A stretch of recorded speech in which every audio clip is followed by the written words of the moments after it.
وَلْتَكُن مِّنكُمْ أُمَّةٌ يَدْعُونَ إِلَى الْخَيْرِ وَيَأْمُرُونَ بِالْمَعْرُوفِ وَيَنْهَوْنَ عَنِ الْمُنكَرِ وَأُولَئِكَ هُمُ الْمُفْلِحُونَ۔ السلام علیکم ورحمۃ اللہ وبرکاتہ۔ ان الحمد للہ نحمده ونستعینه ونستغفره ونعوذ باللہ من شرور انفسنا ومن سیئات اعمالنا، من يهده الله فلا مضل له ومن يضلل فلا هادي له، واشهد ان لا اله الا الله واشهد ان محمدا عبده ورسوله، اما بعد فان خير الحديث كتاب الله، وخير الهدي هدي محمد صلى الله عليه وسلم، وشر الأمور محدثاتها، وكل محدثة بدعة، وكل بدعة ضلالة، وكل ضلالة في النار۔ فأعوذ بالله من الشيطان الرجيم، بسم الله الرحمن الرحيم۔ يا أيها الذين آمنوا اتقوا الله حق تقاته ولا تموتن إلا وأنتم مسلمون۔ يا أيها الناس اتقوا ربكم الذي خلقكم من نفس واحدة وخلق منها زوجها وبث منهما رجالا كثيرا ونساء، واتقوا الله الذي تساءلون به والأرحام إن الله كان عليكم رقيبا۔ يا أيها الذين آمنوا اتقوا الله وقولوا قولا سديدا يصلح لكم أعمالكم ويغفر لكم ذنوبكم، ومن يطع الله ورسوله فقد فاز فوزا عظيما۔ وقال عز من قائل، بسم الله الرحمن الرحيم، والفجر وليال عشر۔ وقال النبي صلى الله عليه وسلم، افضل ایام الدنیا ایام العشر۔ قابل احترام استاذ الاساتذہ فضیلت الشیخ انیس الرحمن اعظمی عمری مدنی حفظہ اللہ ورعاہ، علماء کرام، محترم سامعین اور سامعات، جیسا کہ آپ جانتے ہیں، آج مجھے آپ لوگوں کے سامنے ذی الحج کے شروع کے 10 دنوں کی اہمیت اور ان دنوں میں جو اہمیت والی نیکیاں ہیں ان کے تعلق سے اظہار خیال کرنے کا حکم دیا گیا ہے۔ محترم حاضرین اور حاضرات، ہم سب بڑے خوش نصیب اور سعادت مند ہیں کہ اللہ تبارک و تعالیٰ نے ہمیں ایک ایسے عشرے میں داخل کیا ہے جو عشرہ کے سال بھر کے دنوں میں سب سے بہترین عشرہ ہے، جسے اللہ کے رسول صلی اللہ علیہ وسلم نے سب سے بہترین، سب سے افضل عشرہ قرار دیا۔ اس موقع پر ہم اللہ تبارک و تعالیٰ کا شکر بجا لانا چاہیے کہ اللہ تبارک و تعالیٰ نے ہمیں فضیلت والا، قدر و منزلت والا، اہمیت والا عشرہ عطا کیا ہے۔ جب اللہ تبارک و تعالیٰ نے ہمیں یہ عشرہ عطا کیا ہے تو اس کا صحیح طور پر استعمال کرنا اور اس میں نیکیوں میں آگے بڑھنا اور سبقت لے جانا ہم میں سے ہر عقل مند اور ہر مسلمان کے لیے ضروری ہے۔ اسی وجہ سے اللہ کے رسول صلی اللہ علیہ وسلم نے احادیث میں اس عشرے کی، ان 10 دنوں کی بڑی فضیلت بیان کی ہے۔ اگر ہم قرآن اور حدیث کا مطالعہ کرتے ہیں تو ہمارے سامنے اس عشرے کی کل 3 فضیلتیں معلوم ہوتی ہیں، ظاہر ہوتی ہیں۔ سب سے پہلی فضیلت یہ ہے کہ عشرہ ذی الحج کا جو عشرہ ہے یہ حرمت والے مہینے میں آنے والا عشرہ ہے، حرمت والا مہینہ ہے۔ اللہ تبارک و تعالیٰ نے اسے اس مہینے کو حرمت والا مہینہ قرار دیا۔ اس اعتبار سے ذی الحج کا مہینہ حرمت والا، عظمت والا، تقدس والا عشرہ بھی ہے۔ ذی الحج کا مہینہ حرمت والا مہینہ، عظمت والا مہینہ اور تقدس والا مہینہ بھی ہے، جیسا کہ اللہ تبارک و تعالی سورہ توبہ میں فرماتے ہیں ان عدۃ الشہور عند اللہ 12 شہرا فی کتاب اللہ یوم خلق السماوات والارض۔ جب اللہ تبارک و تعالی نے زمین و آسمان کو پیدا کیے، اسی دن اللہ تعالیٰ نے 12 مہینے پیدا کر دیے، 12 مہینے بنا دیے۔ منہا 4 حرم، ان 12 مہینوں میں 4 مہینے حرمت والے، عظمت والے، فضیلت والے مہینے اللہ تعالیٰ نے قرار دیا۔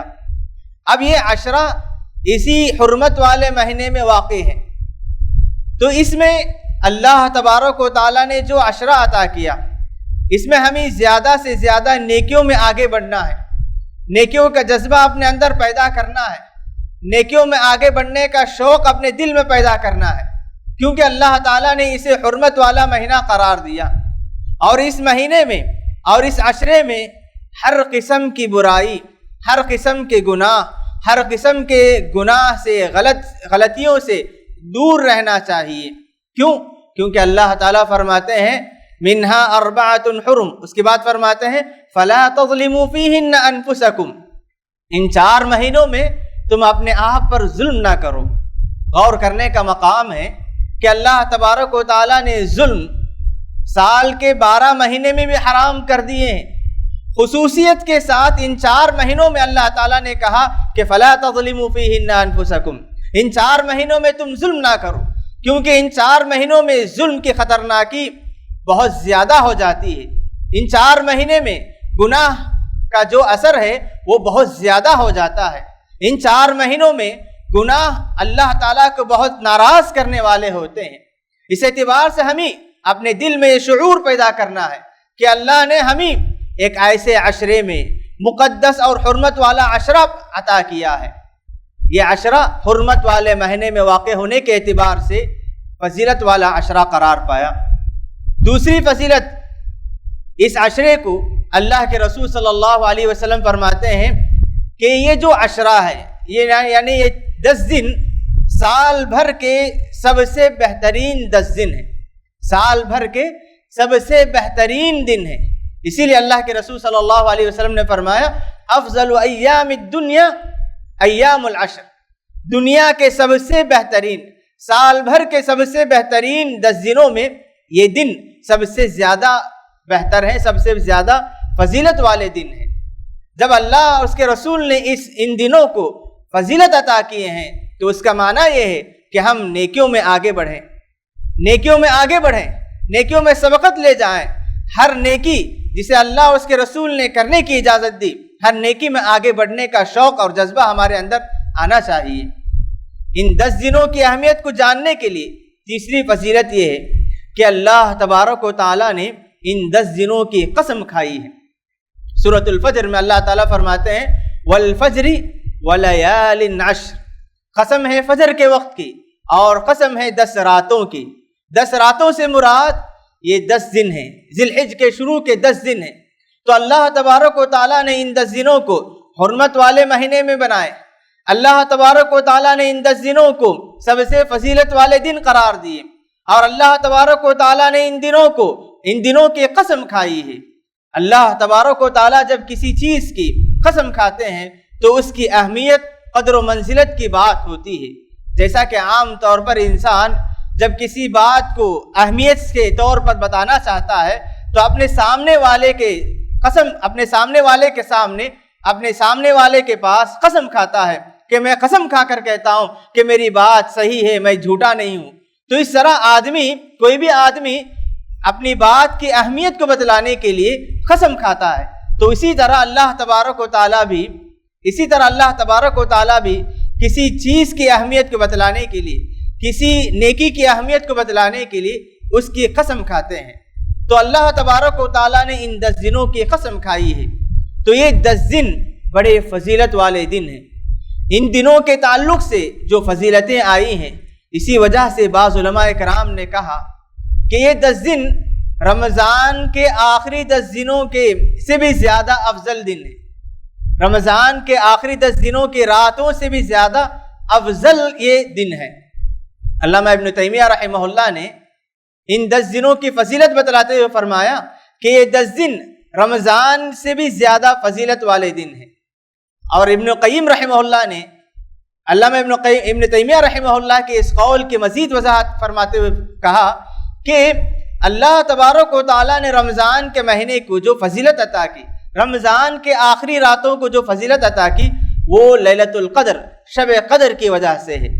تو اس اعتبار سے رمضان کے آخری 10 دنوں کی راتیں افضل ہیں، اور اللہ تبارک و تعالیٰ نے ان دنوں میں عشر ذی الحج کے شروع کے 10 دنوں کو فضیلت عطا کی، تو عشر ذی الحج کے شروع کے دن زیادہ افضل ہیں۔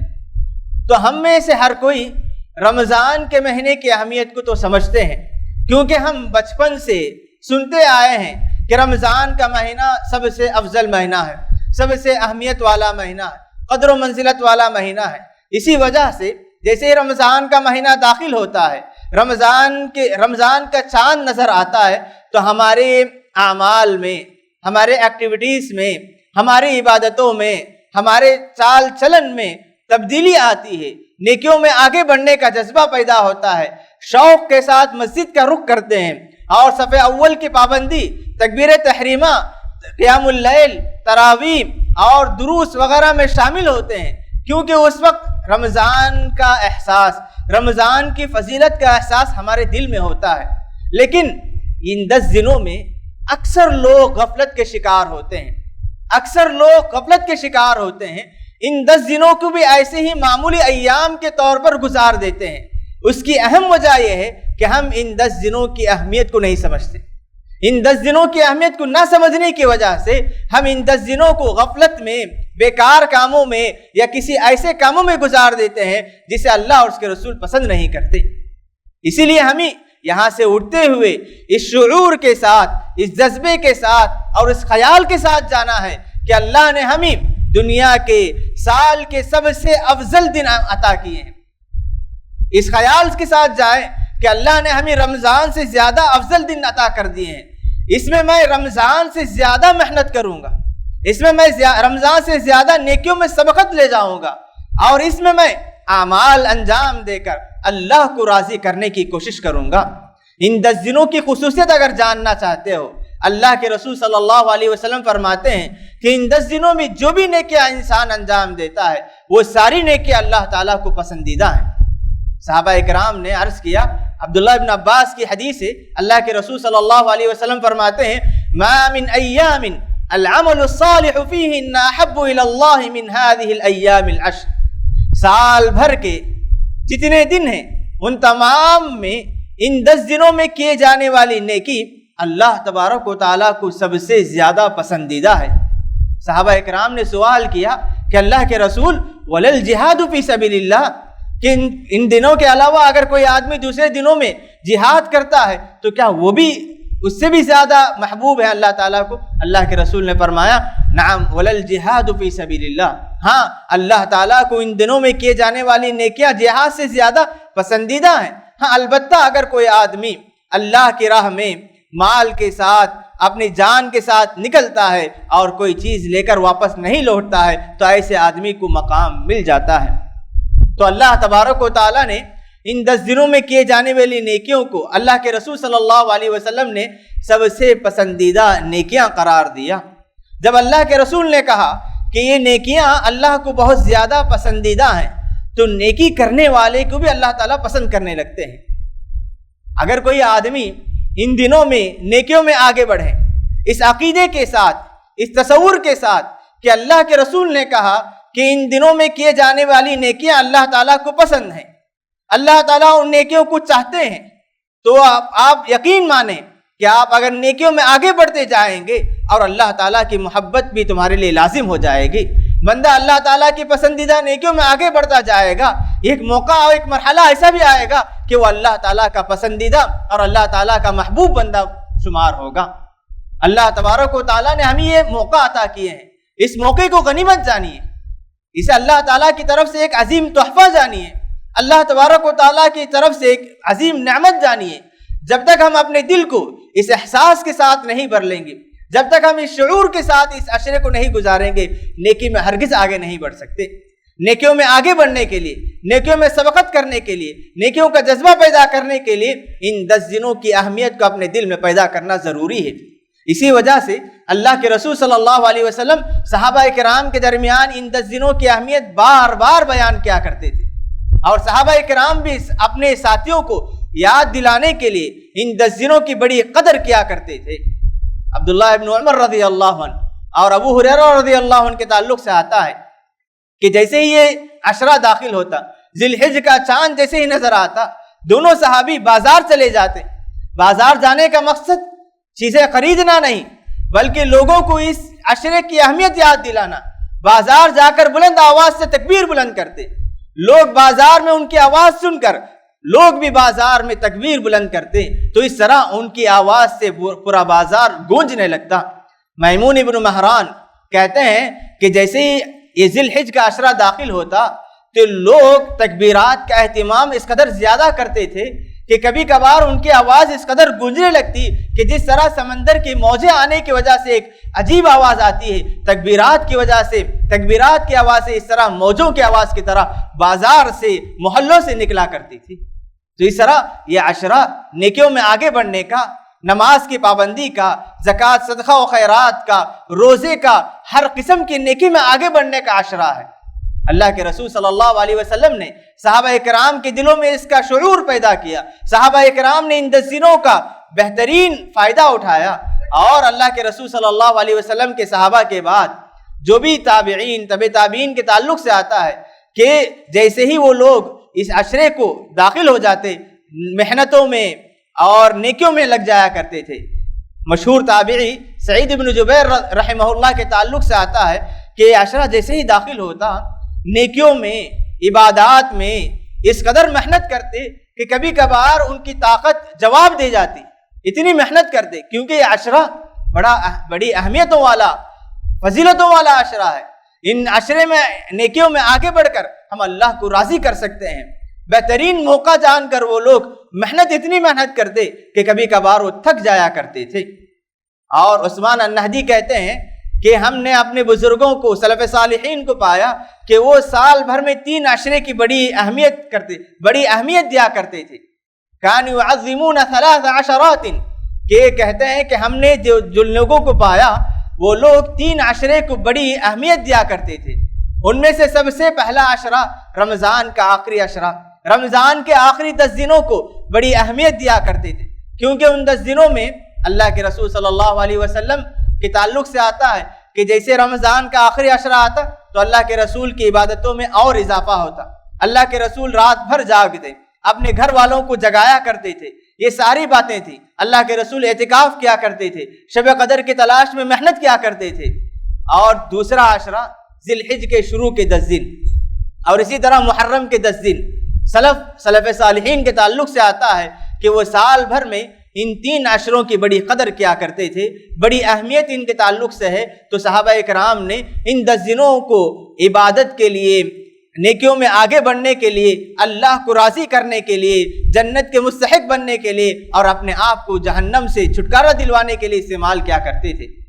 تو ہمیں یہ تہیہ کر کے اٹھنا ہے کہ اللہ نے ہمیں سب سے بہترین عشرہ عطا کر دیا ہے. جن دنوں میں ہم گزر رہے ہیں وہ سب سے بہترین دن ہے. جن دنوں سے ہم گزر رہے ہیں وہ اللہ تعالیٰ کے پسندیدہ ایام ہیں. جن دنوں سے ہم گزر رہے ہیں ان دنوں کی نیکیاں اللہ تعالیٰ کو راضی کرنے والے ہیں. ان دنوں میں نیکی کر کے ہم اللہ تعالیٰ کے پسندیدہ بندے بن سکتے ہیں.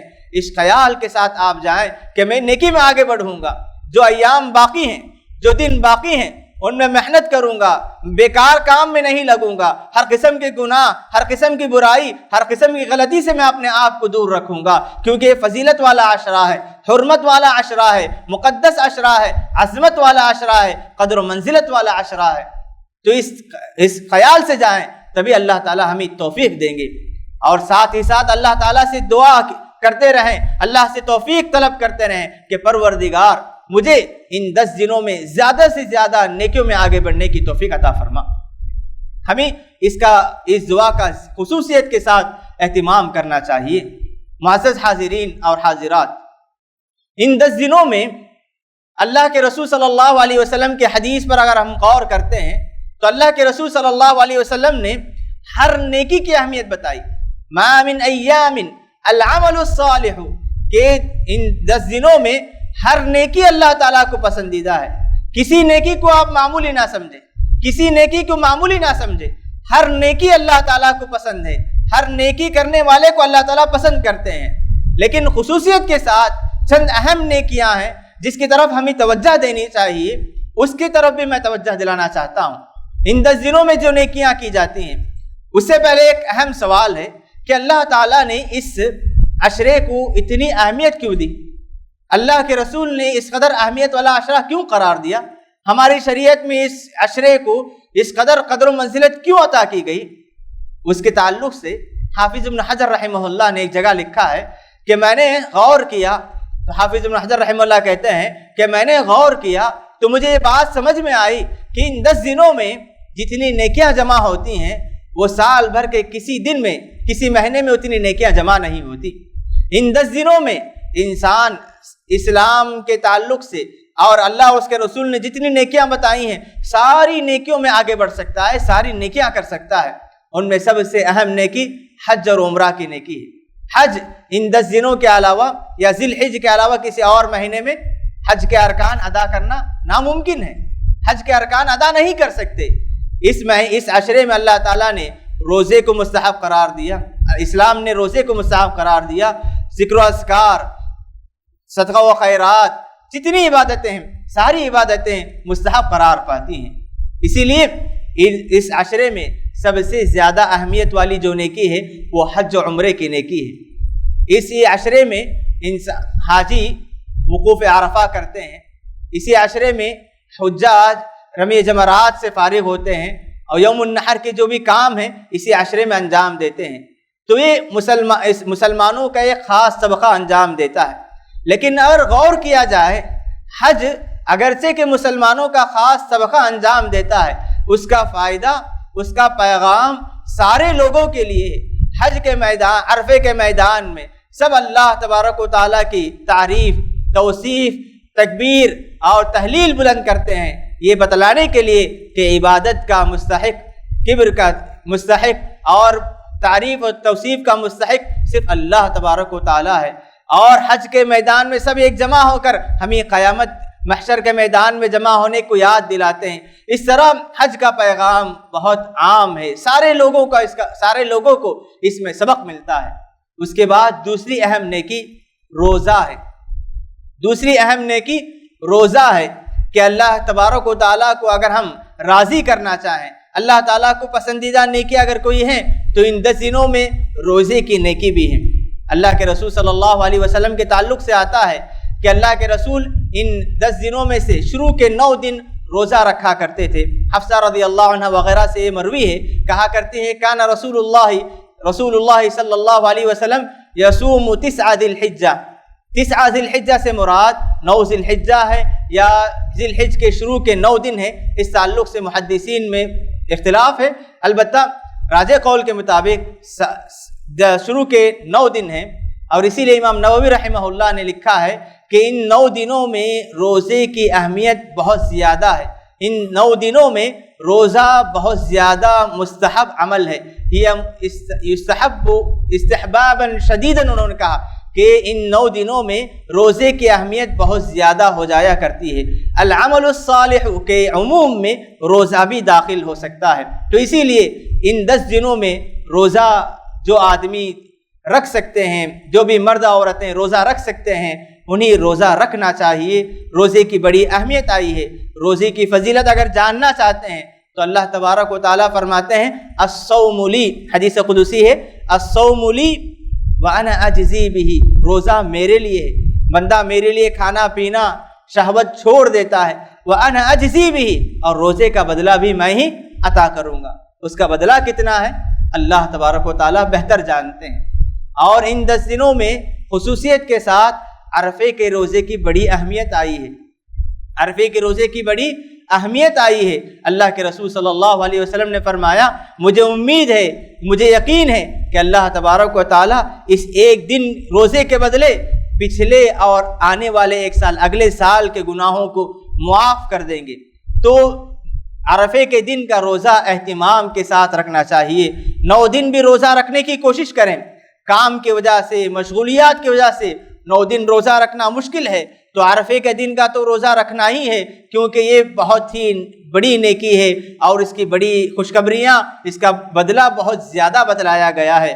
عرفے کے دن کی ایک اہم بات یہ بھی ہے کہ عرفے کے دن اللہ تبارک و تعالیٰ بہت سارے ایسے گردنوں کو آزاد کرتے ہیں جن پر جہنم واجب ہو گئی تھی۔ جہنم واجب ہونے کے بعد بندہ نیکیوں میں آگے بڑھتا ہے، ان 10 دنوں میں اللہ تعالیٰ کو راضی کر لیتا ہے، تو اللہ تعالیٰ اس کے گردن کو، اس کے نام کو جہنمیوں کے لسٹ سے نکال دیتے ہیں۔ کتنی بڑی بات ہے کہ بندہ ان 10 دنوں میں نیکیوں میں آگے بڑھیں اور اللہ تعالیٰ کو راضی کر لیں۔ جس کا نام جہنمیوں کے لسٹ میں تھا، جہنمیوں میں اس کا نام تھا، تو اللہ تعالیٰ اس بندے سے راضی ہو کر اس کے نام کو جہنمیوں کے لسٹ سے نکال دیتے ہیں۔ کوشش کریں، دعا کریں، اور جو بھی نیکی آپ سے ہو ان نیکیوں میں آگے بڑھنے کی کوشش کریں۔ ان 10 دنوں میں جن نیکیوں کی بڑی اہمیت ہے، روزے کے ساتھ ساتھ صدقہ و خیرات، اللہ تعالیٰ کے راہ میں خرچ کرنا۔ اللہ تعالیٰ کے جو بندے مستحق ہیں، غریب ہیں، نادار ہیں، آپ کے تعاون اور آپ کے مدد کے مستحق ہیں، ان تک آپ پہنچیں۔ اللہ تعالیٰ کو راضی کرنے کے لیے انہیں عطا کریں۔ اللہ تعالیٰ آپ کے دینے کو، آپ کے اخلاص کو قبول کرنے والے ہیں۔ ان 10 دنوں میں ساری نیکیوں میں صدقہ و خیرات کو بڑی اہمیت حاصل ہے، کیونکہ صدقہ و خیرات کی وجہ سے انسان کئی طرح کی دلوں کی بیماریوں سے پاک ہو جاتا ہے، بخل سے، کنجوسی سے، اور اس کا دل پاک ہو جاتا ہے۔ اور اسی طرح جو بندہ صدقہ و خیرات کرنے لگے تو دوسروں کی مدد کے ذریعے سے اللہ تعالیٰ کو راضی کر سکتا ہے۔ صدقہ و خیرات کے ذریعے انسان بیماریوں کو دور کر سکتا ہے، اور صدقہ و خیرات کی اہمیت جاننے کے لیے یہ حدیث کافی ہے۔ اللہ کے رسول صلی اللہ علیہ وسلم فرماتے ہیں 7 یظلہم اللہ فی ظلہ یوم لا ظل الا ظلہ، کہ اللہ تبارک و تعالیٰ کل روز قیامت جب سورج 1 میل کے فاصلے پر ہوگا، ایسے میں 7 قسم کے خوش نصیب لوگوں کو اپنے عرش کے سائے میں جگہ عطا فرمائیں گے۔ ان میں سے ایک آدمی وہ بھی ہوگا وَرَجُلٌ تَصَدَّقَ بِيَمِينِهِ، کہ ایک آدمی جس نے اپنے دائیں ہاتھ سے صدقہ کیا، اور اس قدر چھپا کر صدقہ کیا کہ کسی کی تعریف سننا نہیں ہے، کسی سے تعریف لینا نہیں ہے، کسی کی تعریف سننا نہیں تھا، چھپا کر اللہ کو راضی کرنے کے لیے دیا۔ اس قدر چھپا کر دیتا ہے کہ اس کے بائیں ہاتھ کو بھی اس کی خبر نہیں۔ اللہ تعالیٰ ایسے صدقہ کرنے والے کو کل روز قیامت سایہ عطا فرمائیں گے، جبکہ سارے لوگ سورج کی گرمی کی وجہ سے پریشانی میں مبتلا ہوں گے۔ صدقہ و خیرات کی بڑی اہمیت ہے۔ ان 10 دنوں میں جن نیکیوں کو زیادہ اہمیت ہے ان میں ذکر و اذکار بھی ہیں۔ ان 10 دنوں میں جن نیکیوں کو زیادہ اہمیت ہے ان میں ذکر و اذکار کو بھی زیادہ اہمیت ہے۔ اللہ کے رسول صلی اللہ علیہ وسلم کی وہ حدیث جس میں اللہ کے رسول نے فرمایا کہ اللہ تبارک و تعالیٰ کو ان 10 دنوں میں کیے جانے والی نیکیاں زیادہ پسندیدہ ہیں، اس کے آخر میں فرماتے ہیں فَأَكْثِرُوا فِيهِنَّ مِنَ التَّهْلِيلِ وَالتَّكْبِيرِ وَالتَّحْمِيدِ، تو چنانچہ تم لوگ زیادہ سے زیادہ اللہ کی تکبیر بلند کرو، اللہ کے لیے اللہ اکبر کی آواز بلند کرو، تحلیل لا الہ الا اللہ زیادہ سے زیادہ پڑھا کرو، تسبیح سبحان اللہ زیادہ سے زیادہ پڑھا کرو۔ اللہ کے رسول صلی اللہ علیہ وسلم نے خصوصیت کے ساتھ ذکر و اذکار کی طرف توجہ دلائی ہے۔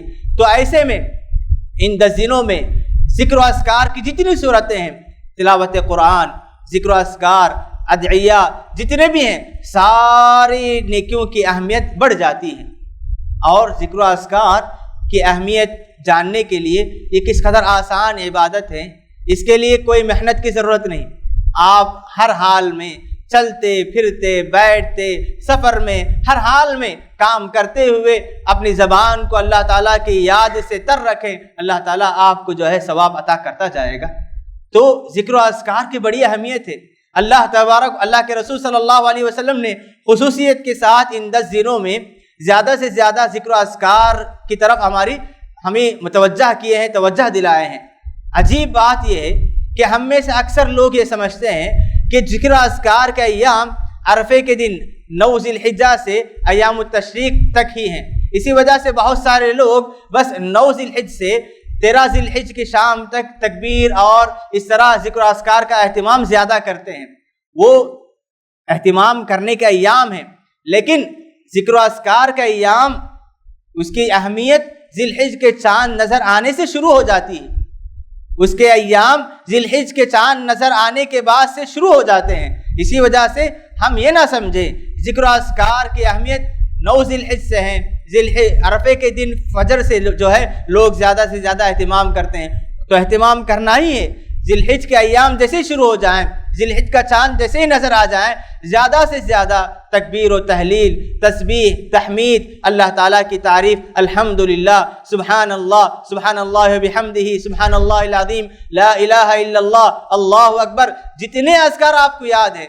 کوئی بھی مسلمان یہ نہیں کہہ سکتا کہ مجھے یہ اذکار یاد نہیں، یہ دعائیں یاد نہیں ہیں۔ ہر مسلمان کو بچہ ان اذکار کو یاد رکھتا ہے، تو چلتے پھرتے آپ بھی اس کا اہتمام کریں، اپنے دوست و احباب کو بھی اس کی طرف توجہ دلائیں، اپنے گھر میں عورتوں کو، بچوں کی طرف توجہ دلائیں، تو تاکہ ہم تمام اللہ تبارک و تعالیٰ کو زیادہ سے زیادہ یاد کرنے والے ہو جائیں۔ وَالذَّاكِرِينَ اللَّهَ كَثِيرًا وَالذَّاكِرَاتِ، اللہ تبارک و تعالیٰ نے قرآن مجید میں اللہ تعالیٰ کو یاد کرنے والے کو جو بشارت سنائی ہے، ان میں ایک شرط یہ بتائی کہ وہ جو زیادہ اللہ تعالیٰ کو یاد کرنے والے ہیں، اللہ تعالیٰ کو جو زیادہ یاد کرنے والے ہیں، اللہ تعالیٰ ان کے لیے مغفرت تیار کر رکھے ہیں۔ اگر ہم مغفرت چاہتے ہیں، اپنے گناہوں کی بخشش چاہتے ہیں، ہم اللہ تعالیٰ کی جنت پانا چاہتے ہیں، تو ہمیں اللہ تعالیٰ کو زیادہ سے زیادہ یاد کرنا چاہیے۔ ہماری زبان ہر وقت اللہ کی یاد سے تر رہے، ہماری زبان ہر وقت اللہ کی یاد سے تازہ رہیں۔ جو بھی اذکار آپ کو یاد ہیں، کتنی عجیب بات ہے کہ اتنی اہمیت والی دعائیں ہیں، لیکن اللہ تعالیٰ نے ان کو ادا کرنے کا طریقہ بہت آسان کر دیا، تاکہ اللہ تعالیٰ نے یہاں بھی اپنا احسان بتلانا چاہا کہ اللہ تعالیٰ کس قدر وسیع رحمت والے ہیں کہ انسان چھوٹی چھوٹی نیکیاں انجام دیتا ہے، معمولی نیکیاں انجام دیتا ہے، مشقت کی ضرورت نہیں، محنت کی ضرورت نہیں، لیکن اللہ تعالیٰ ان نیکیوں کے بدلے اتنے عظیم ثواب، اتنی بڑی خوشخبری اسے سناتے ہیں کہ انسان بہت ہی بلند مقام والا، بہت ہی اعلیٰ درجات کا مستحق بن جاتا ہے۔ تو ان 10 دنوں میں ان نیکیوں کا زیادہ سے زیادہ اہتمام کرنا چاہیے۔ ان 10 دنوں میں ایک اہم نیکی قربانی کی نیکی ہے۔ قربانی کے تعلق سے استاد محترم تفصیل کے ساتھ بتلائیں گے۔ قربانی اس عشرے میں کی جانے والی ایک عظیم عبادت ہے۔ قربانی ہمیں ابراہیم علیہ السلام کی قربانیوں کو یاد دلاتی ہے۔ اللہ تعالیٰ کے ہر حکم کے سامنے انہوں نے اپنے آپ کو پیش کر دیا، سر تسلیم خم کر دیا۔ اللہ تعالیٰ کا جو حکم آیا اپنے آپ کو اس کے سامنے پیش کر دیا۔ تو اس قربانی کے ذریعے ہم اللہ تعالیٰ کو یہ بتلائیں کہ پروردگار، جس طرح ہم یہ قربانی انجام دیتے ہیں، جس طرح ہم اس جانور کو آپ کے راہ میں، تیری راہ میں لٹا دیے ہیں، اسی طرح جب کبھی تیرا حکم آئے گا اس وقت ہم اپنے آپ کو تیرے لیے سرنڈر کر دیں گے، تیرے سامنے اپنے آپ کو تسلیم کر دیں گے۔ تو اس طرح قربانی کی نیکی بڑی اہم نیکی ہے۔ اس نیکی کے ذریعے ہم اللہ تعالیٰ کو راضی کر سکتے ہیں۔ اس نیکی کے ذریعے ہم ابراہیم علیہ السلام کی قربانیوں کو یاد کر سکتے ہیں۔ اور جو آدمی قربانی کرنے کی استطاعت رکھتے ہوئے قربانی نہ کریں، اللہ کے رسول صلی اللہ علیہ وسلم نے وعید سناتے ہوئے فرمایا، جو آدمی استطاعت رکھتے ہوئے قربانی نہ دے وہ ہمارے عیدگاہ کے قریب بھی نہ آئے۔ استطاعت رکھنے والوں کو، طاقت رکھنے والے کو قربانی کی عبادت انجام دینی چاہیے۔ بڑی اہمیت والی، بڑی فضیلت والی نیکی ہے۔ جو آدمی جو بھی اس قربانی کا ارادہ رکھتے ہیں، انہیں ان 10 دنوں میں بال اور ناخن کاٹنے سے دور رہنا چاہیے۔ ان 10 دنوں کی بڑی ایک اہم سنت یہ بھی ہے۔ محترم حضرات، عشر ذی الحجہ کی اہمیت اور ان 10 دنوں میں کی جانے والی نیکیوں کے تعلق سے چند اہم باتیں ہیں۔ یہ تھی ان 10 دنوں میں گناہوں کی جو خطرناکی ہے وہ بہت زیادہ بڑھ جاتی ہے۔ اسی لیے ان 10 دنوں کو اللہ تعالیٰ نے حرمت والے دن قرار دیے ہیں، تو ہر قسم کے گناہوں سے دور رہنا ہے۔ اب ہم آپ کے سامنے چند اہم ایسی باتیں بتلانا چاہتے ہیں جو کہ آج کا ہمارا معاشرہ، ہمارا سماج جن برائیوں میں ملوث ہے ان کی طرف مختصر روشنی ڈالنا مناسب سمجھتے ہیں۔ آج ہمارے معاشرے میں خصوصاً نوجوان طبقہ بہت ساری برائیوں، بہت ساری برائیوں میں مبتلا نظر آتا ہے۔ افسوس کی بات ہے کہ اللہ اور اس کے رسول نے نشہ، منشیات اور جو بھی عقل کو ختم کرنے والی، عقل پر پردہ ڈالنے والی چیزیں ہیں، ان تمام چیزوں کو اللہ اور اس کے رسول نے حرام قرار دیا۔ لیکن افسوس کی بات ہے کہ ہمارے معاشرے میں خصوصاً نوجوان طبقے میں یہ برائی، یہ بیماری تیزی کے ساتھ بڑھتی جا رہی ہے۔ ہمیں اس کی طرف توجہ دینی چاہیے۔ اللہ تبارک و تعالیٰ نے شراب کو حرام قرار دیا۔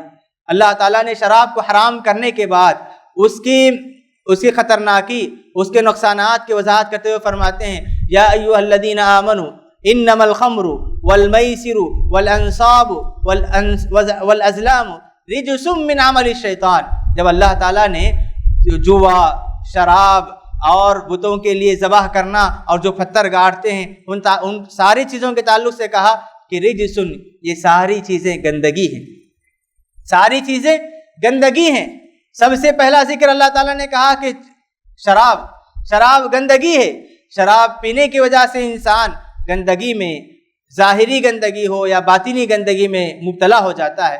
رجسن من عمل الشیطان، یہ شیطانی عمل ہے، شیطان کو پسند ہے یہ عمل۔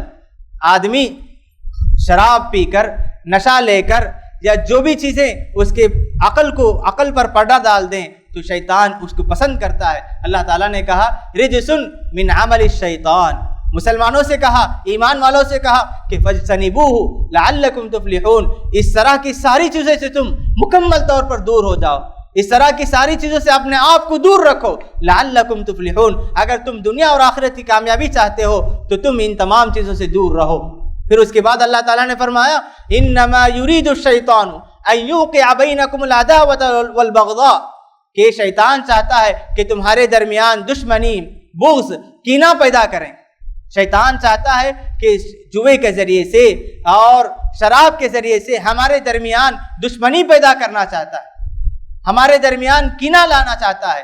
اور اسی طرح وَيَصُدَّكُمْ عَنْ ذِكْرِ اللَّهِ وَعَنِ الصَّلَاةِ، اور شیطان چاہتا ہے ہمیں شراب کا عادی بنا کر، شراب میں مبتلا کر کے، نشہ کے عادی بنا کر، نشہ کے لت ہمارے اندر لا کر ہمیں اللہ تبارک و تعالیٰ کے ذکر سے اور نماز سے روکنا چاہتا ہے۔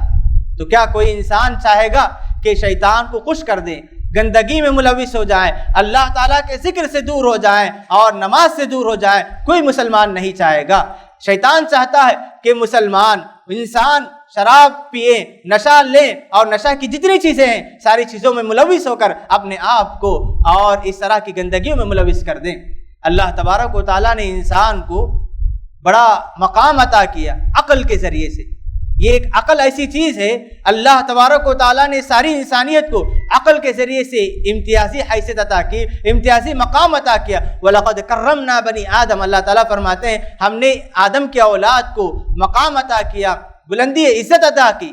اور یہ ابن آدم جب عقل کو کھو دیتا ہے نشہ کی وجہ سے یا منشیات کے استعمال کی وجہ سے، اور منشیات کی جو بھی چیزیں ہیں اگر وہ استعمال کرتا ہے تو اس کی عقل ختم ہو جاتی ہے، عقل پر پردہ پڑ جاتا ہے، تو تب اس کے اور حیوان کے درمیان کوئی فرق نہیں رہتا۔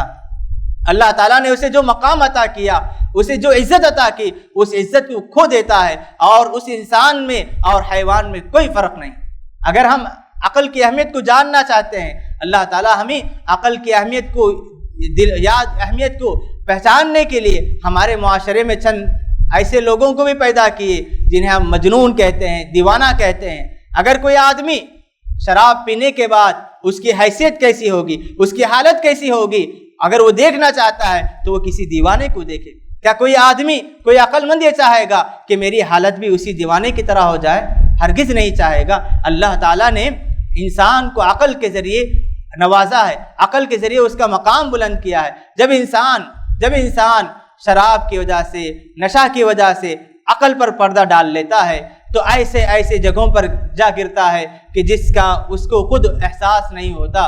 شراب پینے کے بعد گندگیوں میں، نالیوں میں ایسے پڑا رہتا ہے یا اس پر کسی ایسی جگہ پر پڑا رہتا ہے کہ اس پر مکھیوں کی جھنڈ، مکھیاں پھرتے رہتے ہیں، جس طرح کسی گندے جانور کی طرف اطراف گندے مکھیاں گھومتے رہتے ہیں۔ تو اس طرح اللہ تعالیٰ نے جو عقل دی ہے اس کی حفاظت کرنی چاہیے. اور اللہ تبارک و تعالیٰ نے قرآن و حدیث میں جتنے احکام دیے ان احکام میں حفاظت عقل کی حفاظت کو بنیادی حیثیت دی ہے. اللہ تبارک و تعالیٰ نے ہر حکم کے پیچھے عقل کی حفاظت کو اہمیت دی ہے.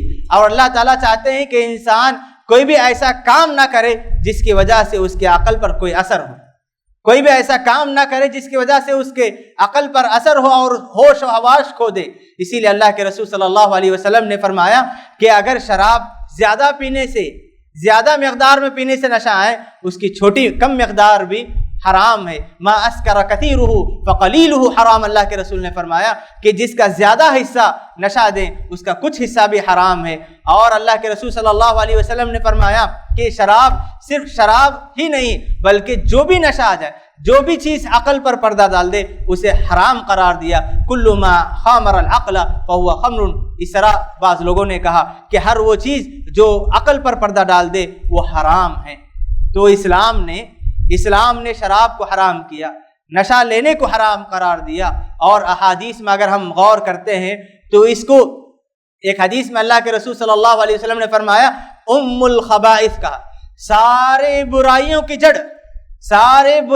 جڑ اس کو قرار دیا ہے. اسی لیے علماء کرام نے کہا یہ ام الخبائث ہے، یہ ام المنکرات ہے، یہ ام الکبائر ہے. سارے گناہوں کی جڑ، سارے منکرات کی جڑ، سارے برائیوں کی جڑ اس شراب میں ہے. اس کو ایک اہم واقعے سے ہم جانتے ہیں. امام نسائی رحمہ اللہ نے پچھلے زمانے کا بنو اسرائیل کا ایک واقعہ نقل کیا ہے. اللہ کے رسول صلی اللہ علیہ وسلم نے فرمایا کہ پچھلے زمانے میں ایک عورت، ایک یہودی عابد تھا، عبادت گزار تھا، اس کا زیادہ وقت عبادت میں گزرا کرتا تھا. ایک عورت اس کی عاشقہ بن گئی، ایک عورت کے دل میں اس کی محبت بیٹھ گئی. اس عورت نے چاہا کہ اس عابد کو کسی طرح میں اپنے محبت میں، اپنے عشق میں مبتلا کروں. اس نے بڑی کوششیں کی لیکن وہ ساری کوششوں میں ناکام ہو گئی. اس کے بعد اس کو ایک ایسی جگہ لایا گیا جہاں سے اسے نکلنے کا کوئی راستہ نہیں تھا. تو اس عورت نے اس کے سامنے 3 آپشن رکھے.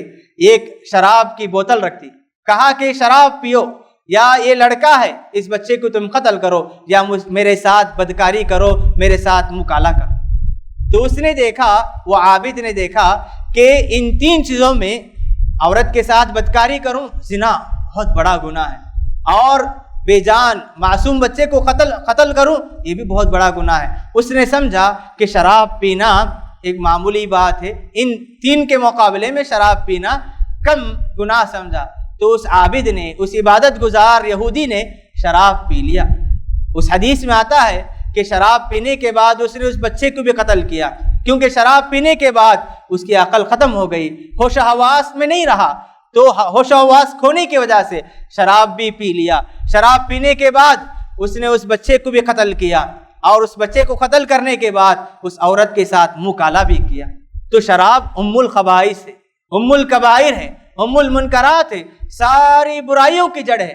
اللہ تبارک و تعالیٰ سے ہمیشہ ہر کوئی اس سے پناہ طلب کریں کہ پروردگار مجھے، میرے خاندان والوں کو، میرے گھر والوں کو، میرے معاشرے کو، میرے سماج کو، میرے بستی والوں کو، سب کو اس برائی سے، اس عادت سے دور رکھ. کوئی یہ نہ سمجھے کہ میں محفوظ ہوں تو دوسروں کی کیا خبر ہے. کوئی یہ نہ سمجھے کہ میرے اولاد اس سے پاک ہیں. ایسی بات نہیں ہے. ایک ایسی لت ہے، اگر کوئی انسان اس کی طرف بھٹک جائے تو اس کا عادی بن جائے گا. اللہ تبارک و تعالیٰ کی پناہ ہمیشہ طلب کرتے رہنا چاہیے. اس قدر خطرناک برائی ہے، اس قدر خطرناک چیز ہے کہ اگر کوئی انسان اس کا عادی ہو جائے تو اس سے بچنا بہت خطرناک ہے. اور اسی لیے اللہ کے رسول صلی اللہ علیہ وسلم نے ہمیں اس کی خطرناکی کو بتلانے کے لیے لعنت بھیجی. جو آدمی شراب بیچتا ہے، شراب تیار کرتا ہے، شراب لے جانے والا، بیچنے والا، خریدنے والا، پینے والا اور شراب بنانے کی چیز بیچنا، سب پر اللہ کے رسول صلی اللہ علیہ وسلم نے لعنت کی. ایک اور حدیث میں اللہ کے رسول فرماتے ہیں کہ شراب پینے والا آدمی، شراب پینے والا اگر مر جائے تو کل روز قیامت اللہ تبارک و تعالیٰ سے اس کی ملاقات ایسے ہوگی کعابد وطن، کہ وہ کسی بت کی پوجا کرنے والا ہوگا. وہ دنیا میں تو ایمان والا رہے گا، شراب پینے کی وجہ سے، شراب کے عادی ہونے کی وجہ سے کل روز قیامت اس کی حیثیت ایک بت پرست کی ہو جائے گی۔ اور اللہ کے رسول صلی اللہ علیہ وسلم ایک اور حدیث میں فرماتے ہیں کہ 3 آدمی جنت میں داخل نہیں ہوں گے، تو ان میں سے ایک آدمی، وہ بھی مدمن خمر، جو آدمی شراب پینے والا ہو، شراب کو حلال سمجھتا ہو، وہ آدمی بھی جنت میں داخل نہیں ہوگا۔ اور جو آدمی شراب پینے والا ہے، اللہ کے رسول صلی اللہ علیہ وسلم فرماتے ہیں کہ اگر کوئی آدمی شراب پیتے ہوئے مر جائے اور اس کے پیٹ میں شراب ہو تو وہ یموت میتۃ جاہلیہ، وہ جاہلیت کی موت مرے گا۔ اور ایک حدیث میں اللہ کے رسول نے فرمایا جو آدمی شراب پینے والا ہے، اللہ پر یہ عہد ہے کہ اللہ تبارک و تعالیٰ اسے جہنمیوں کا پسینہ پلائے گا، جہنمیوں کا پسینہ اللہ تعالیٰ اسے پلائیں گے۔ شراب پینے کی سزا یہ ہے، اور شراب پینے کی سزا یہ بھی ہے کہ اگر وہ جنت میں داخل ہو جائے تو جنت کی شراب سے وہ محروم ہوگا۔ تو شراب نشے کی جتنی بھی چیزیں ہیں، افیون ہے، چرس ہے، جتنی بھی چیزیں ہیں، کوئی بھی صورت ہو، آپ نام بدل لیں، اس کا نام بدل کر شراب کا نام کچھ اور بھی دے لیں تو شراب حلال نہیں ہوگی۔ اسی لیے اللہ کے رسول صلی اللہ علیہ وسلم نے پیشن گوئی کرتے ہوئے فرمایا کہ عنقریب ایسے لوگ بھی آئیں گے یستحلون الخمر ویسمونہا بغیر اسمہا، کہ ایسے لوگ بھی آئیں گے جو شراب کو دوسرا نام دے کر اسے حلال سمجھنے لگیں گے، شراب کا نام دوسرا نام دے کر شراب کو حلال سمجھنے لگیں گے۔ نام بدلنے سے حقیقت نہیں بدلتی، نام بدلنے سے حکم نہیں بدلتا، نام بدلنے سے اللہ تعالیٰ کی لعنت رک نہیں جائے گی، نام بدلنے سے حکم بھی وہی ہوگا، اللہ تعالیٰ کی لعنت بھی آئے گی۔ تو اس طرح ہمارے معاشرے کو اس لعنت سے پاک کرنے کی ضرورت ہے، اس لعنت سے ہمارے معاشرے کو پاک کرنے کی ضرورت ہے۔ اللہ تبارک و تعالیٰ سے دعا ہے کہ پروردگار ہمیں اس لعنت سے محفوظ رکھے، پروردگار اس عشرے میں زیادہ سے زیادہ عبادات میں، نیکیوں میں آگے بڑھ کر اس کو راضی کرنے والا بندہ بنائے، اور اللہ تبارک و تعالیٰ ہمیں شراب کی لعنت سے، نشہ کی لعنت سے، منشیات سے دور رکھیں۔ اللہ تعالیٰ جب تک ہمیں زندگی عطا فرمائے توحید پر قائم رکھیں، اور اللہ تعالیٰ شرک سے، بت پرستی سے، بدعات سے دور رکھے۔ اقول قولی ھذا واستغفر اللہ لی ولکم ولسائر المسلمین من کل ذنب فاستغفروہ انہ هو الغفور الرحیم۔